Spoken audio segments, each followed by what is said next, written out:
Morning class. Good morning teacher.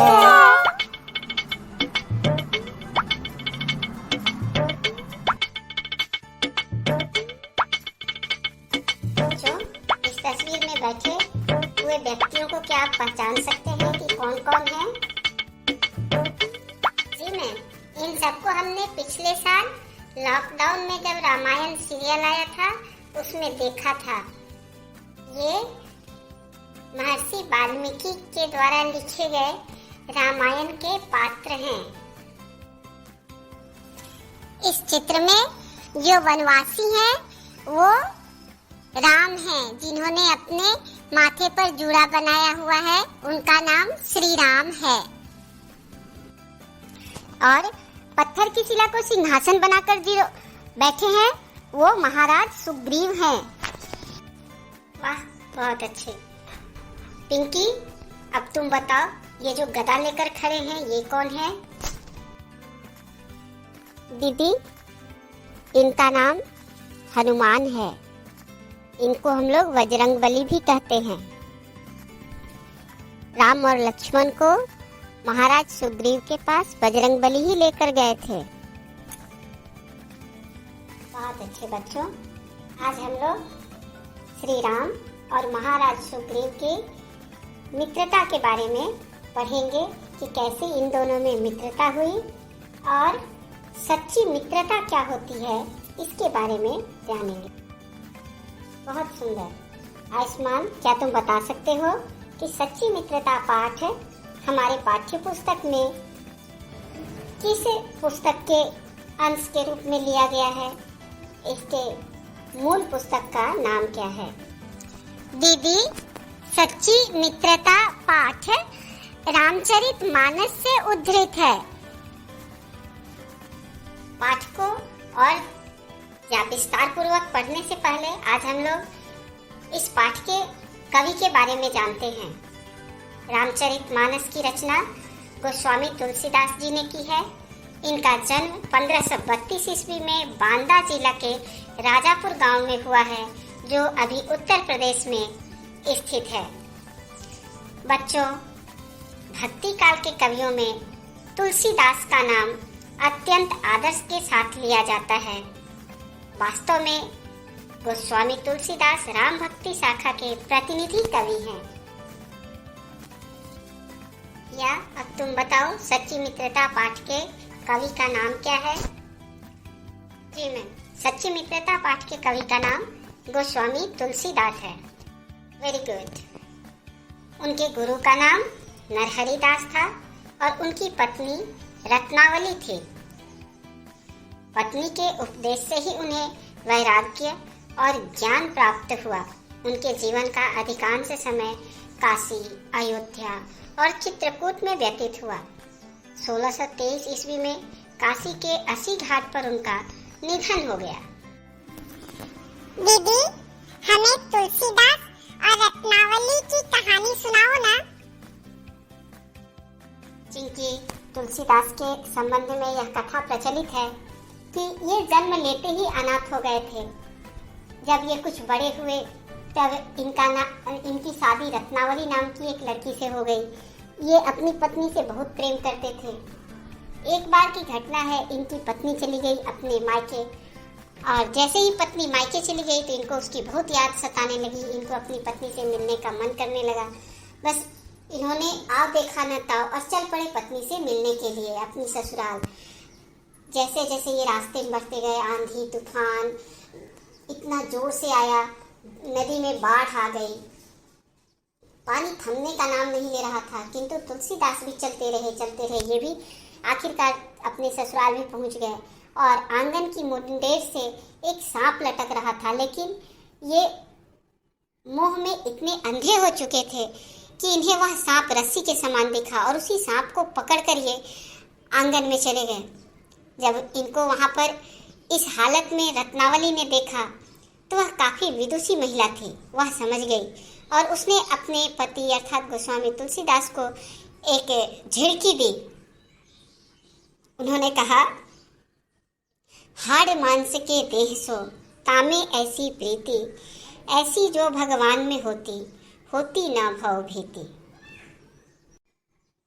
अर्थात उन्होंने कहा कि इस हड्डी और मांस से बने शरीर में जो आपकी इतनी अधिक प्रीति है, आप इसे इतना अधिक प्रेम करते हैं, ऐसा ही प्रेम यदि आप भगवान से कर पाते तो आपको इस संसार सागर से पार उतरने में कभी भी डर नहीं लगता। अर्थात वास्तव में हमें प्रेम किसी मनुष्य या उसके शरीर से नहीं करना चाहिए, बल्कि ईश्वर से प्रेम करना चाहिए। यह पाठ उनकी पत्नी रत्नावली ने पढ़ाया और पत्नी की इस बात को सुनकर तुलसीदास जी घर द्वार छोड़कर चले गए और उसके बाद उन्होंने कई काव्यों की रचना की। तुलसीदास जी की मुख्य रचनाएं हैं रामचरितमानस, विनय पत्रिका, दोहावली, कवितावली। अवधी और ब्रज भाषा पर उनका पूर्ण अधिकार था। अर्थात अवधी और ब्रज भाषा में वो अपनी किसी भी मन की अभिव्यक्ति को सहज, सरल और सुंदर ढंग से व्यक्त कर सकते थे। तुलसीदास के काव्यों की सबसे बड़ी विशेषता है उनकी अलंकारिक शैली और सहज जनमानस की भाषा में काव्य को जो उन्होंने लिखा है, जिससे कि महर्षि वाल्मीकि का रामायण जो सिर्फ विद्वानों की पुस्तक बनकर रह गया था, विद्वानों का ग्रंथ बनकर रह गया था, वही रामायण रामचरितमानस के रूप में जन जन का पुस्तक बन के रह गया है। अर्थात जनमन की भाषा, जनमन की अभिव्यक्ति के रूप में हम जानते हैं रामचरितमानस को। इसमें गोस्वामी तुलसीदास का महत्वपूर्ण योगदान है। बच्चों, जैसा कि हम सभी जानते हैं, माता कैकेयी के द्वारा वनवास दिए जाने के पश्चात श्री राम, लक्ष्मण और सीता वन चले गए और वन में सीता का हरण हो जाता है। राम सीता को यहाँ वहाँ सभी जगह खोजते हैं और तब उन्हें पता चलता है कि सीता के खोजने में उन्हें महाराज सुग्रीव सहायता कर सकते हैं। तब वो महाराज सुग्रीव से मिलने के लिए ऋष्यमुख पर्वत की ओर जाते हैं। ऋष्यमुख पर्वत पर महाराज सुग्रीव के साथ हनुमान, अंगद, नल, नील जैसे कई वीर योद्धा सुलभ थे, जो उन्हें सीता की खोज में काफ़ी मदद पहुंचा सकते थे। यहाँ आने पर सर्वप्रथम ब्राह्मण वेश में उनसे सुग्रीव के कहने पर हनुमान जी मिलते हैं और राम और लक्ष्मण के बारे में सारा वृतांत जानकर पुनः उन्हें महाराज सुग्रीव से मिलाते हैं। दीदी, फिर क्या होता है? क्या महाराज सुग्रीव श्री राम और लक्ष्मण की सहायता करते हैं? सुग्रीव सहायता करने से पूर्व राम से के समक्ष अपनी मन की बहुत सारी शंकाओं को रखते हैं, जिनमें एक है मित्रता के बारे में, और भगवान श्री राम उनसे तब सच्ची मित्रता के बारे में बताते हैं। सच्ची मित्रता क्या होती है, इसके बारे में तो हमें भी जानना है दीदी। बच्चों, आगे की कथा आपको पेंगुइन सुनाएगी और सुनेंगे ना आप भी पेंगुइन से? बहुत मजा आएगा।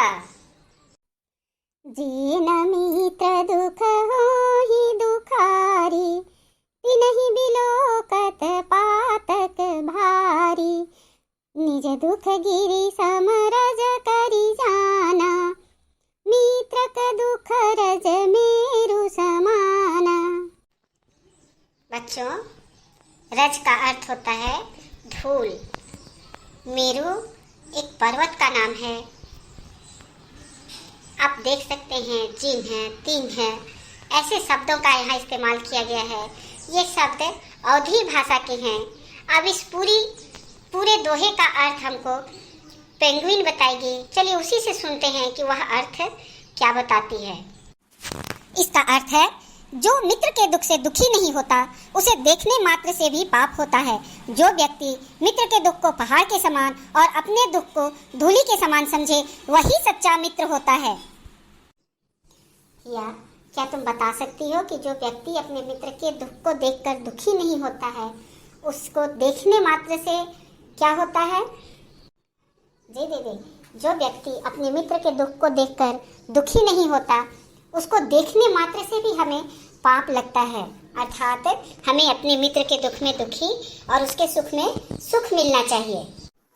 सच्चे और अच्छे मित्र के बारे में राम जी ने और क्या कहा है? जो सच्चा मित्र होता है वह अपने दुख को धूल के समान और अपने मित्र के दुख को पर्वत के समान बड़ा समझता है। बिल्कुल सही कहा। सच्चा मित्र वही है जो अपने मित्र के दुख को बड़ा और स्वयं के दुख को बहुत छोटा समझे। अब अगले दोहे की ओर चलते हैं। पेंगुइन। जिनके असीमति सहज न आई, ते सठकत हठ करत मिताई। कुपथ निवारी सुपंथ चलावा, गुण प्रकटे अव गुणन ही दुरावा। दीदी, मति का अर्थ बुद्धि होता है? बिल्कुल, मति का अर्थ होता है बुद्धि, और इसमें गुण और अवगुण के बारे में बताया गया है। गुण का विपरीतार्थक शब्द क्या है? अवगुण। गुण का विपरीतार्थक शब्द किसे कहते हैं? अवगुण को। तो अब पेंगुइन से सुनते हैं कि इसमें भगवान श्री राम महाराज सुग्रीव से सच्ची मित्रता का कौन सा पाठ पढ़ा रहे हैं। ध्यान से सुनना बच्चों। इस दोहे में गोस्वामी तुलसीदास कहते हैं कि जिनकी मति में अर्थात समझ में सहज ही यह बात नहीं आती हो, वो मूर्ख हैं, क्योंकि वो मित्रता करते ही क्यों हैं। अर्थात उन्हें मित्रता ही नहीं करनी चाहिए, क्योंकि सच्चा मित्र तो वही है जो अपने मित्र को बुरे मार्ग से हटाकर सही मार्ग पर चलाए, जो उनके अवगुणों को छुपाकर गुणों को प्रकट करे, वही सच्चा मित्र होता है। दीदी, इसका अर्थ तो यह हुआ कि हमें अपने दोस्त के जो गंदी आदतें हैं उसे छुड़ाने का प्रयत्न करना चाहिए, और उसके अंदर जो दुर्गुण हैं उन दुर्गुणों को सबके सामने नहीं बोलना चाहिए। अर्थात सच्चा मित्र तो वही कहला सकता है जो अपने मित्र को सही मार्ग पर चलने के लिए प्रेरित करे और उसके अच्छे गुणों को सबके सामने प्रकट करे। बिल्कुल सही बच्चों। अब आगे हम लोग देखते हैं कि भगवान श्री राम महाराज सुग्रीव से सच्ची मित्रता के और किस गुण के बारे में बता रहे हैं। देत लेत मन संकन धरई, बल अनुमान सदा हित करही। विपत्ति काल कर सतगुण नेहा, श्रुति कह संत मित्र गुण एहा। अर्थात जो अपने मित्र को देते लेते कभी भी मन में शंका नहीं करे, किसी भी प्रकार की सहायता करने में बिना संकोच के हर क्षण उसके साथ रहे और यथाशक्ति सदैव अपने मित्र की भलाई करे, विपत्ति के समय जो अपने मित्र से प्रेम करे, उसके साथ बना रहे, वही सच्चा मित्र है। बच्चों, वेद, शास्त्र और संत जन उन्हीं को गुणी व्यक्ति मानकर उनका गुणगान करते हैं। जगत में उसी प्रकार के व्यक्ति की ही पूजा होती है जो सच्चे मित्र होते हैं। दीदी, श्रुति किसे कहते हैं और नेहा का क्या अर्थ है? श्रुति अर्थात जिसे सुना जा सके। हमारे जो वेद और शास्त्र हैं इन्हें हम लोग श्रुति के नाम से जानते हैं। और नेहा नेह को कहते हैं, अर्थात नेह को अवधी भाषा में तुलसीदास ने नेहा लिखा है और तुम देख सकते हो इसी से मिला जुला शब्द उन्होंने एहा भी लिखा है। नेहा, एहा, नेहा अर्थात नेह प्रेम और यहाँ मतलब यहाँ इस संसार में। चलिए बच्चों आगे पढ़ते हैं। आगे कह मृदु वचन बनाई, पाछे अनहित मन कुटिलाई। जाकर चित ही गति सम भाई, अस कुमित्र परिहरे भलाई। बच्चों, अहिगति का अर्थ होता है सांप के समान, गुणों वाला, गति वाला।